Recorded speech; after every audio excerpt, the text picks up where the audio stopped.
So today we are going to be making a ragdoll. In order to do this, it's pretty simple, but you can't really have your ragdoll as a template because it's much easier if you just do it manually this way that I'm going to show you. I will include the microchips that I make on my profile, so you can go ahead and just plug everything in the end if you don't want to make it yourself. But I will be teaching you how to make the actual ragdoll part as well.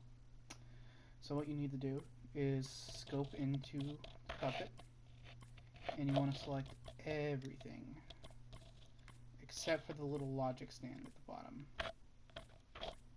Then hold down L1 and then R2, and then hold down L1 and circle. That'll bring you out. Then you want to turn this into a group, and that way we have our own little ragdoll group here. And what you want to do is, depending on how high of quality you want, is make these collidable. Make body collidable. So I generally do the head, the torso, and the legs, and the arms. And then once you have all those selected, L1 and square, go into physical properties and collidable. And now you have a very simple ragdoll. Now, in order to actually get the effect that you want, what you're probably going to want to do,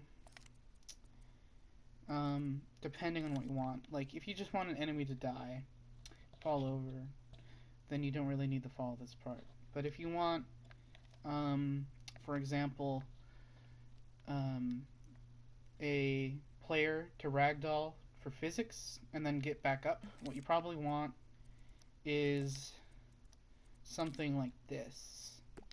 So what we're going to do is make it so when you ragdoll,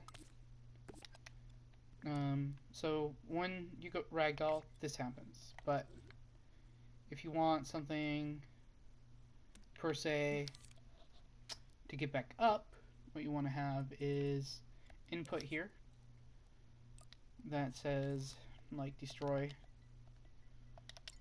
So that's to get rid of the ragdoll. And we're going to output here done. So we know we're done destroying ourselves, ragdoll.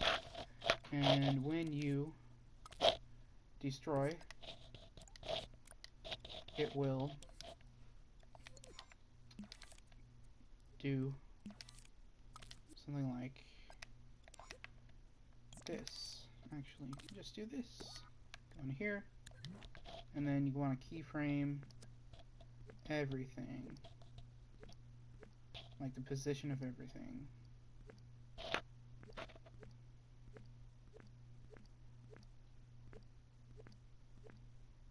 Oh, what? I have no idea how that happened. That's really weird. Okay, so once do this, now we can have a button here. What we're going to want to do is probably slow power up and slow power down. And we'll put a button here just to demonstrate this for now.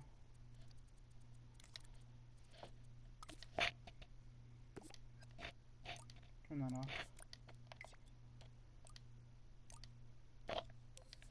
Let's make that more like 2 seconds to get back up. You can have something like that. And I know that looks creepy, but there's not much you can do about it.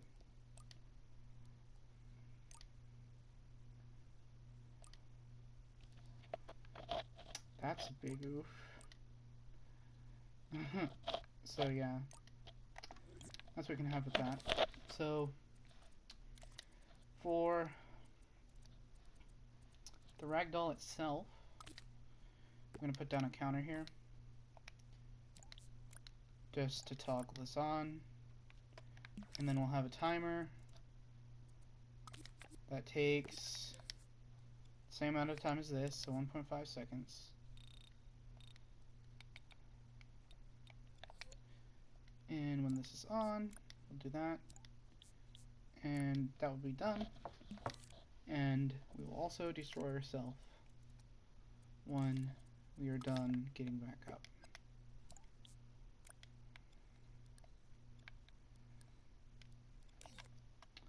And we'll have this as ragdoll model.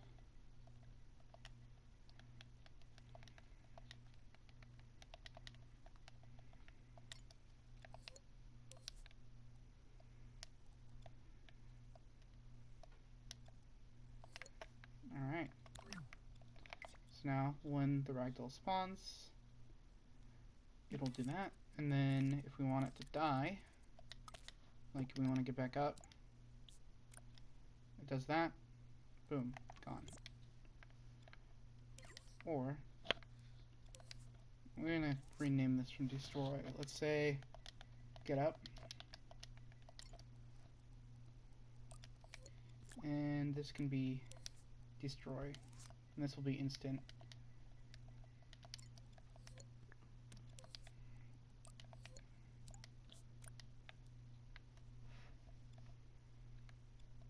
Okay. There we go. And we've got a nice little ragdoll set.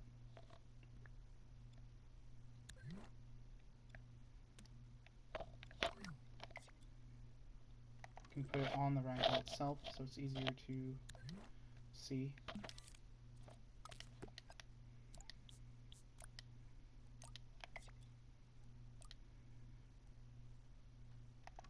Oof. Destroy connected objects. There you go. So now we have basic ragdoll with the ragdoll model chip, and I will be sharing that microchip at the end of this tutorial. So over here, what we're going to do is we're going to have the ragdoll system,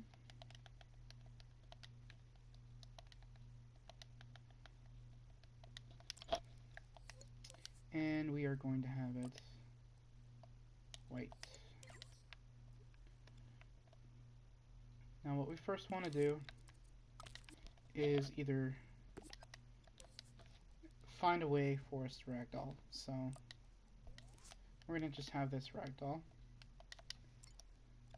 And this can either be input from a health thing, like you ran out of health, or it can be, for example, like you hit a wall really fast and now you want a ragdoll because, like, who would be able to stay up after that?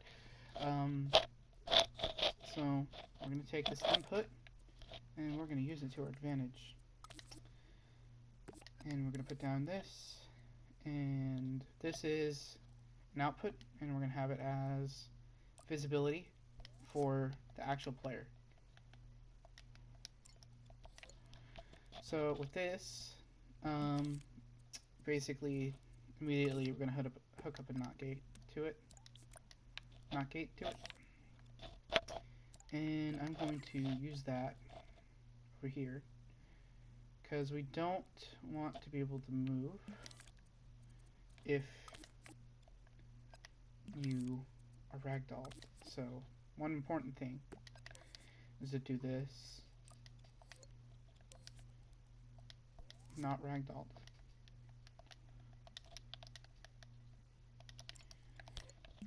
That way, when we are ragdolled, this turns off. And we're going to take all these controls and plug them into these ports.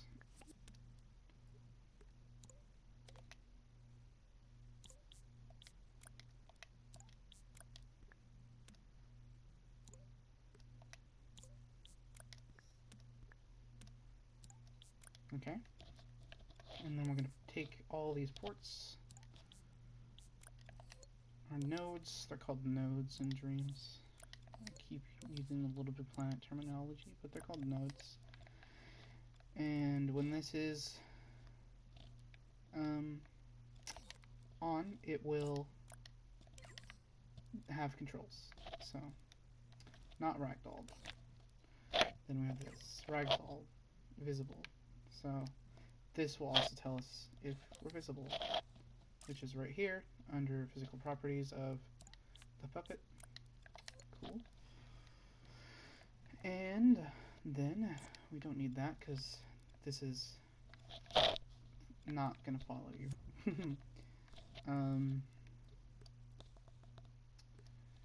And I'm going to also make this entire scene visible and publish it once I'm done with it.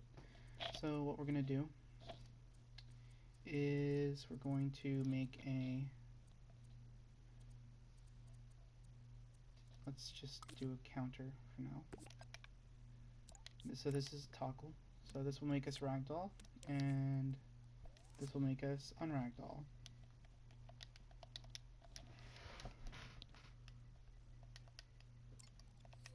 Alright, and we're not going to hook that directly up into there because we need to, first we need to hook that up into the actual Ragdoll, pretty much, and the animation system. So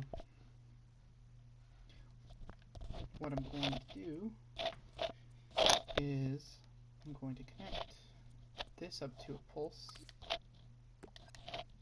So we, instead of constantly trying to emit, you're only going to emit once. And to do that, we're going to get an emitter, place it down, input. We're going to make sure it doesn't move. 0 time between emits once, only one. And we are going to pick up our, first of all, I'm going to turn on precise mode, and then I'll do this. Okay.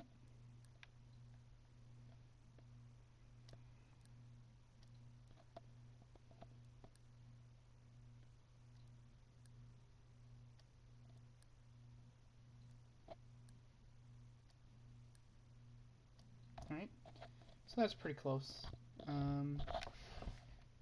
So now, when you ragdoll, the ragdoll will pop up pretty much exactly where you were, unless you are moving. And then what I will do is turn off preview invisibility. And there's something special with Dreams emitters, is over here, emit with wires. So that's something very special, because now we can take this Ragdoll model chip, and when we want to get up, we will send this out to this, and when we need to know when we're not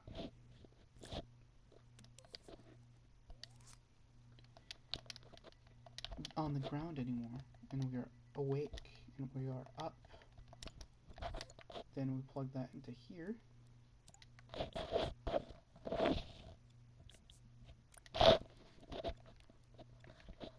And we can also, for consistency's sake, destroy the Ragdoll with an input here. That way, for those of you that want to destroy the Ragdoll,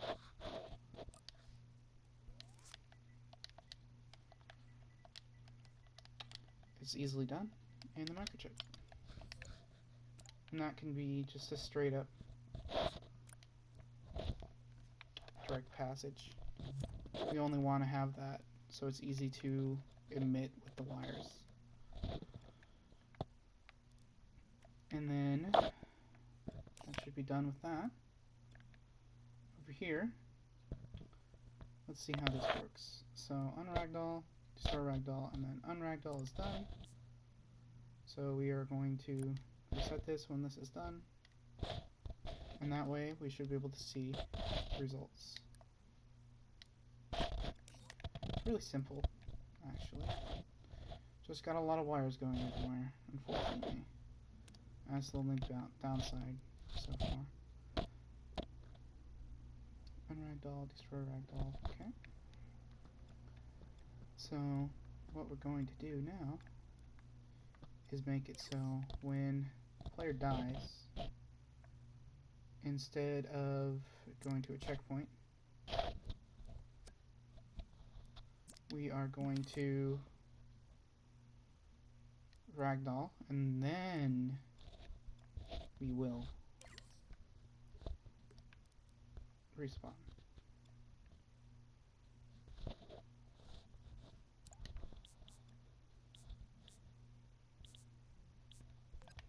Oh, no, wrong die. Is dead. There we go. Ragdoll. Okay. And then we'll start a timer for about, let's say, 5 seconds. That's good. That's fair. And then we will, after 5 seconds, destroy the ragdoll and respawn.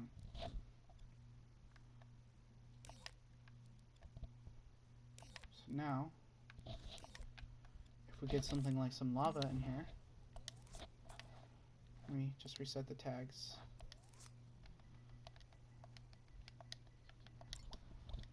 Not a lava cookie. No, that's a lie, man. It is a lava cookie. Let's see if he has some health stuff on it.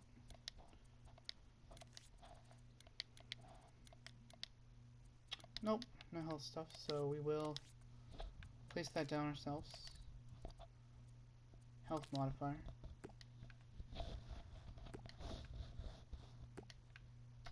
And these should just work. Yep.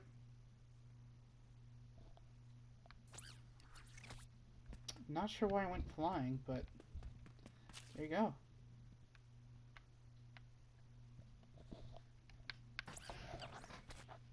Got a ragdoll system. Could do a little bit with some refining, maybe like a camera system to hover over once you're dead. But other than that, it's pretty good. Lower that.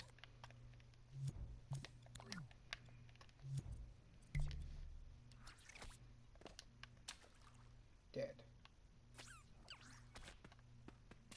Dead. Cool. Alright. I will see you in the next tutorial. Goodbye.